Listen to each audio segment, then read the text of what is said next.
Hey, Laughing, what's up, dude?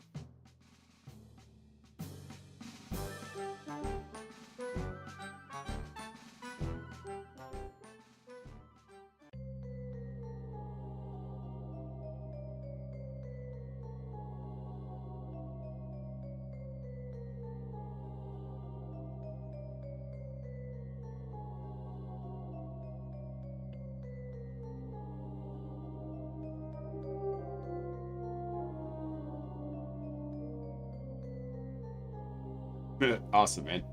Well, I don't know why I just kicked off the stream a couple minutes early tonight. So perfect. It's divine intervention. What's the paper on?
I'm back.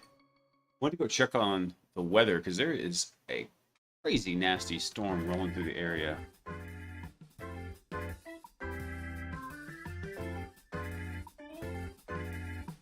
Ah, I know I forgot to set something up.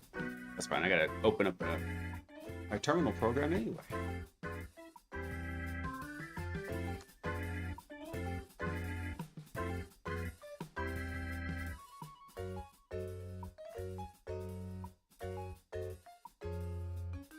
Big storms there, yeah.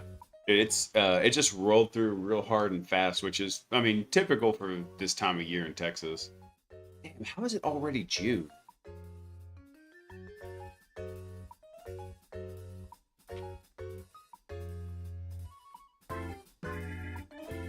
All right, give me one sec. I'm about to kick it off. Yeah, the street went from in front of my house, went from bone dry to flooding in about 4 minutes. It just opened up. All right, let's kick it off. Oot. There you go. What's up, everyone? Hope everybody had a fantastic Sunday. Took the family to, there's a retro arcade where it's like free to play everything, and we had a really good time with it. And I find it hilarious that my son likes to play Sonic there so much. Go Six, what's up, man? Thanks for coming online. Welcome in, and I hope you're having a happy Sunday too. Yeah. It's so loud in there. Sock's watch was warning her about the sound in the building. They're like, the sound is above 90 decibels. I'm like, dang, no wonder why my ears hurt every time we leave there. All right, let's do something here. Let's see. You say what part of Texas you're streaming in? Oh, no, it's fine. I live in Dallas. So it's not like it's really hard to try to track me down. I just don't recommend it to anybody.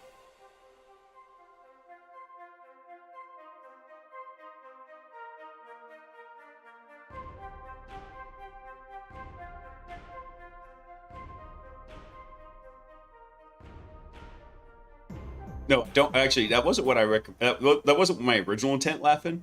Yeah, I don't recommend Dallas to anybody. But also, yeah, no, I said don't. I don't recommend showing up unannounced. Psyched. What's up, brother? My honorable brother. How you doing? Let's see here.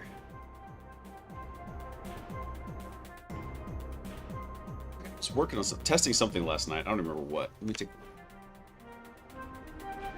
Let's get the trace from last night. Oh, I got to turn on the tri-hackery box.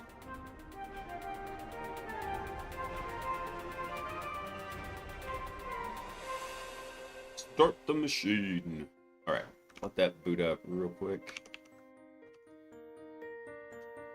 And then let me see, what were we working on in the trace last night? There was an issue that kept popping up, but actually it's not necessarily a bad thing.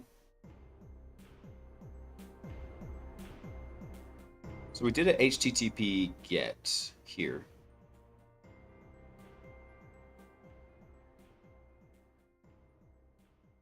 So the typical flow is we do a tool execution, we format that output, and then we append that to the host. So here was the output.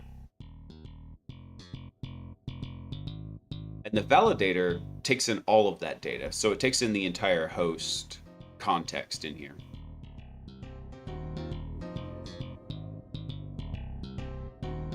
Tackling some hack the box. Got some tackling fuel. Tackling fuel. Everybody's about to move to Dallas. I might get with you offline to get him hooked up with some local cybersecurity immunities. Oh, dude, there's a ton in here. Hang on, let me find it real quick.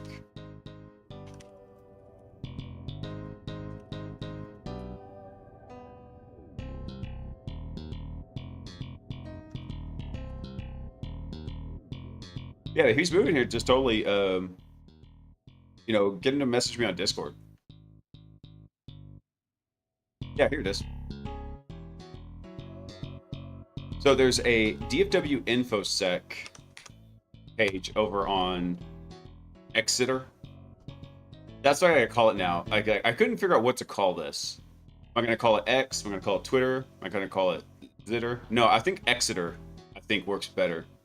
I like that. Exeter, yes. And this calendar link right here, this actually shows all the various meetups happening in Dallas. So the lab is a makerspace. There's Dallas Hackers Association. There's 2600, the local DEF CON group.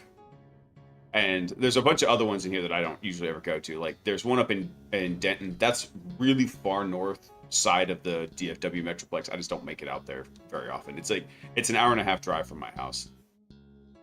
But yeah, so there's this over here. I still prefer to call it Twitter. I still call it Twitter for the most part, but Exeter I think actually sounds pretty funny.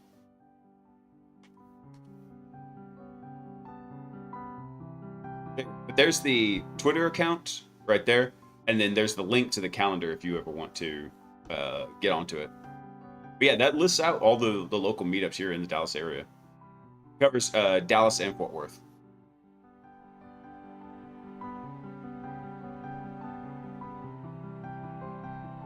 Quick on the mute button. Look at something here.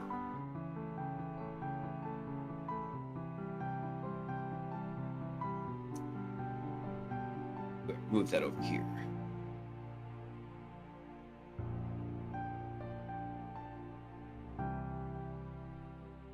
There we go.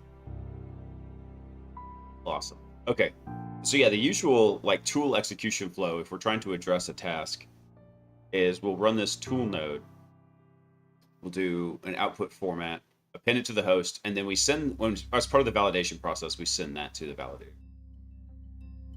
Looks like the rain already stopped. It looked like it was just one of those wild pop-up storms we get here in Texas.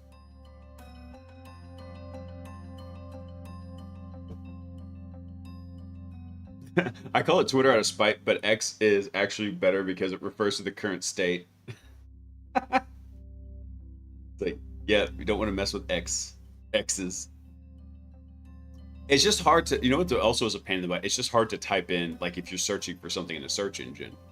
You can't type X space, like some user to try and like find their Twitter handle. You still type Twitter. It still goes to it.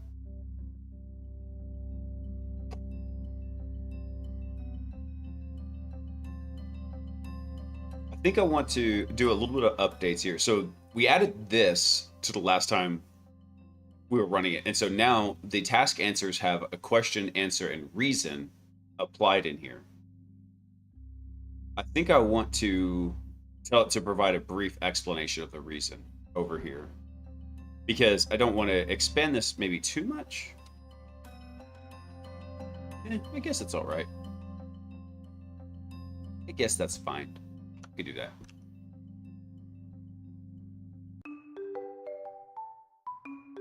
Okay, good. We got a new IP address. Let's go.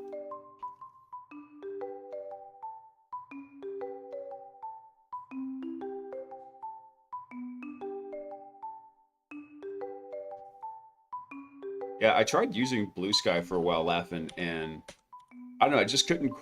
I don't know, just didn't. I don't even use Twitter very much either, but there was not enough of a draw. I guess I wasn't so deep into Twitter land that Blue Sky seemed like a great, shift away alternative. Instead, I was like, okay, it's a thing. Ooh, I remember what the issue was now. This right here. This was the issue. For some reason, after that HTTP GET request, it keeps dropping the verdicts. The verdicts is supposed to be whenever a task is executed for something related to a host. So every task that we develop in here, right here, it's got a target IP associated to it, right there. So that target IP should reference something in the host table, and then the verdicts for those tasks also get copied to the host. However, for some reason, I remember what the issue was now that we were trying to tackle last night. Let's look at this, for example. So here's the validator, right? If we look at this,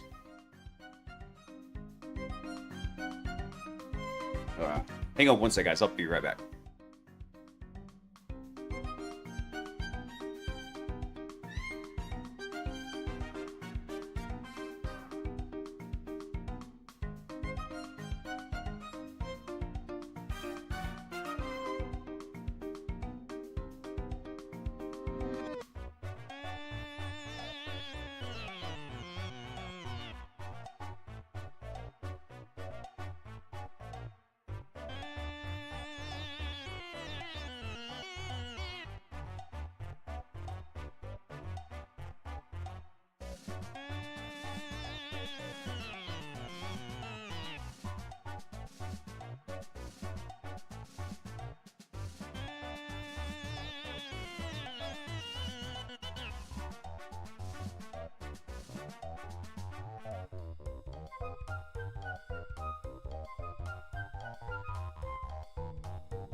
All right, y'all, I'm back. Sorry about that.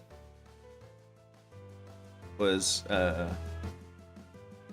was my mom calling. Because apparently my brother BTFO'd his phone. And so she's like, can you get him a replacement? I was like, yeah, I think I've got some spare phones. So, Planet, what's up, man? I did the slide in, though, laughing. Blue Sky's mostly a honeypot for people who can't hang on Twitter. Yeah, I think that's probably the case too. I don't oppose Blue Sky. I just don't. I never really like put effort into posting on it. Then I really just mostly, quite frankly, just stir the pot on Twitter too. I'm not really posting anything serious on there.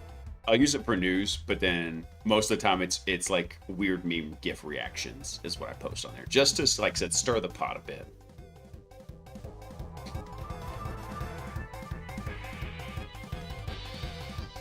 Oh, you got Blue Sky and Mastodon just to save the names. That's pretty much what I did with Blue Sky. I don't have one on Mastodon though. Okay, so back to the issue we're looking at here. So we ran a GoBuster enumeration, right? GoBuster came through, and then we had 2 hits on Validator. So what happened is we task switched. So GoBuster was called as part of addressing a task. The Validator validates it, and we can even see it right here. If we're given an answer back, that means it feels that the information was, we gathered enough information to answer the task correctly. Then we go back to the agent, and then if he goes immediately from agent to validator, you know it's doing a pre-flight check. So what is it doing here? Which URLs have upload forms. That's what it's looking for. And we don't have that information yet. Right there. So what does it do? It then comes and does a tool call to just do a GET request against one of those panels right here. So it goes to panel, says, hey, let me do a GET request. Like, all right, cool. But then here's where everything goes bananas. So when we do the host update here, the output that comes back is missing the verdict down here. For some reason, it just drops the verdicts altogether, which is weird because we come back up to here. What was the last host update? Host update here, it spit them out just fine. We had a bunch of verdicts in here. So I don't get why, for some reason, it's just taking all that data and just BTFOing it. It's just boom, it is gone.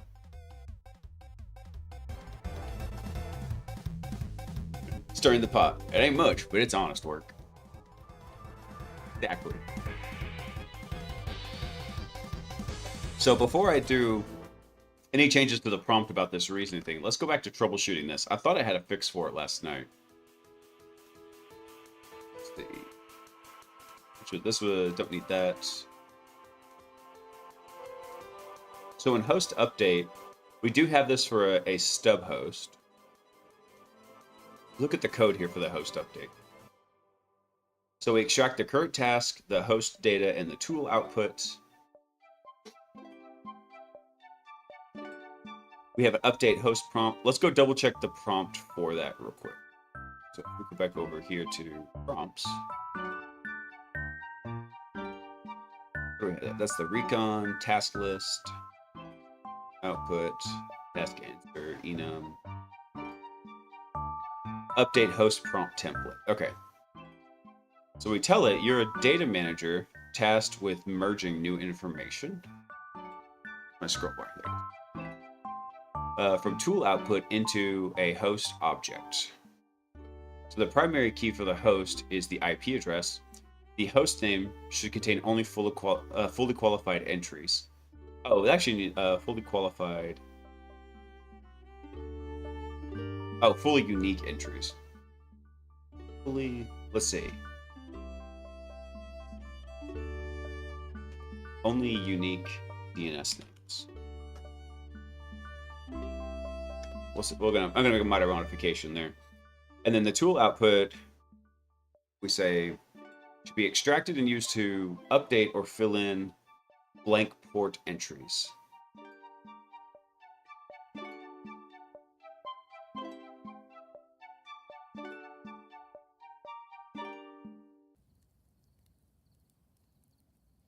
Let's see. Actually, that's too bad. The tool output data should be extracted and used to update or fill in. I'm gonna actually just change this from blank entries to. Actually, no, I do want that to fill in. I'm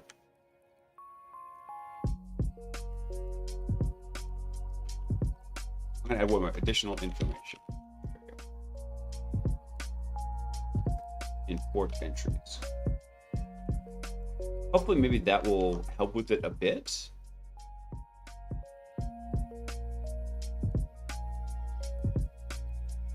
Let's walk through the rest of it. So we build out the prompt. We tell it, we only have two variables in here. We have the tool output and host. That's what this is passing through. We get a LLM with structured output.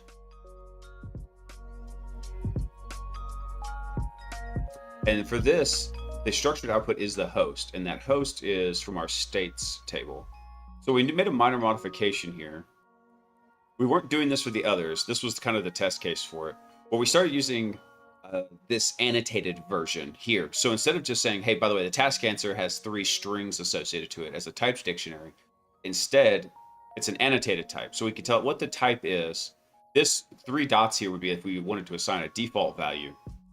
And then this right here is a description of the field. So the IP address is, actually, I want to change this to task verdict. Associated to this host for complete text. There we go. We'll save that real quick. So I don't know why. Actually, you know what? One thing we could do is we could actually change just a bit. Go back over to prompts. Let's see. Let's see.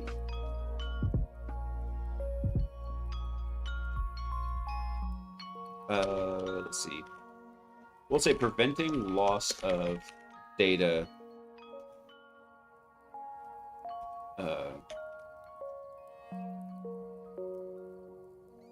Say prevent loss of data and carry forward to the output any unchanged fields. There we go. Awesome. So hopefully that will maybe get the language model to stop being such a jerk and dropping that field and then breaking it.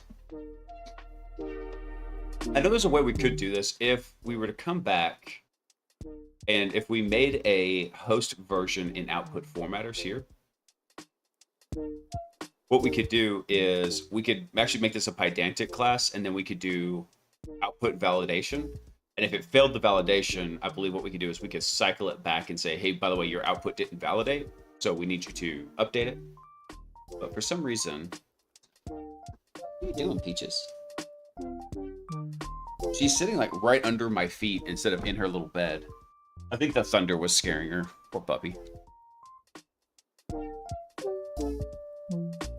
Well, I need to run this again anyway so I can update the state pickle. Go do that.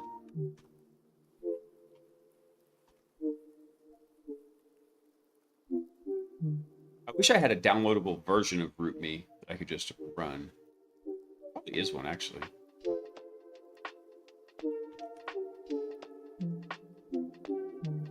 Oh, I copied it wrong.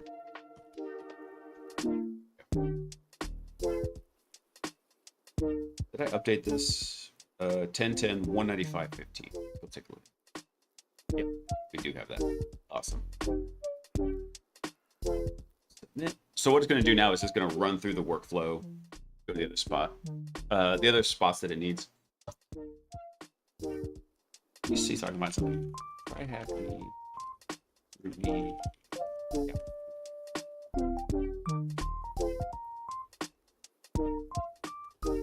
I wonder if there's a download for this.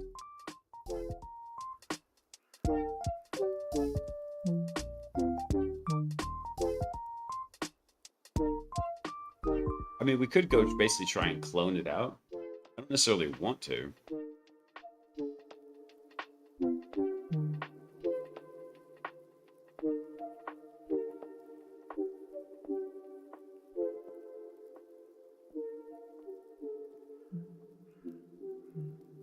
Anyway, not gonna worry about that. I was hoping that a thought that had occurred to me, and that I like the idea of doing this on TryHackMe. The problem is it presents a couple of different issues, and that is the target changes, right? And that means we have to go through this kind of bootstrapping process to get an updated pickle.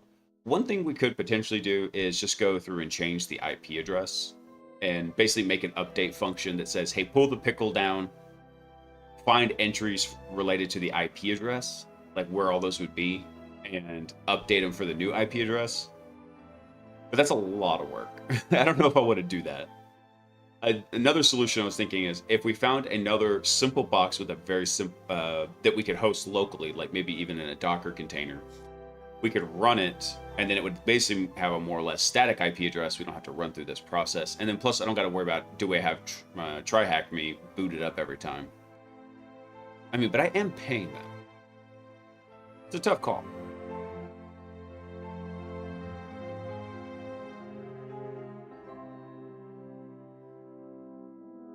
Let's see here. So where are we at? We're at the recon agent. It's down now in the enumeration agent. Awesome.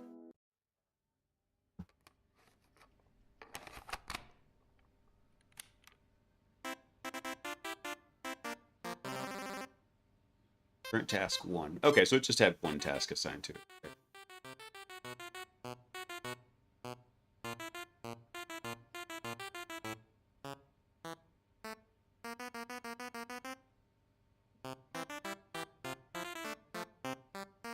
Alright, cool. So it's doing the HTTP GET now.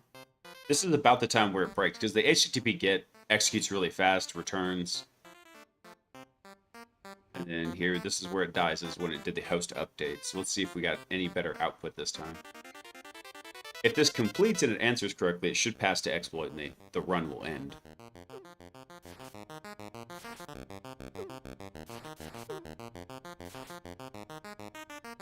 Okay, so it looks like maybe that did actually have an effect.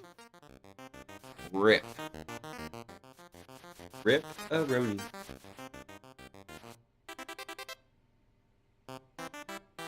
So, what could be the issue here?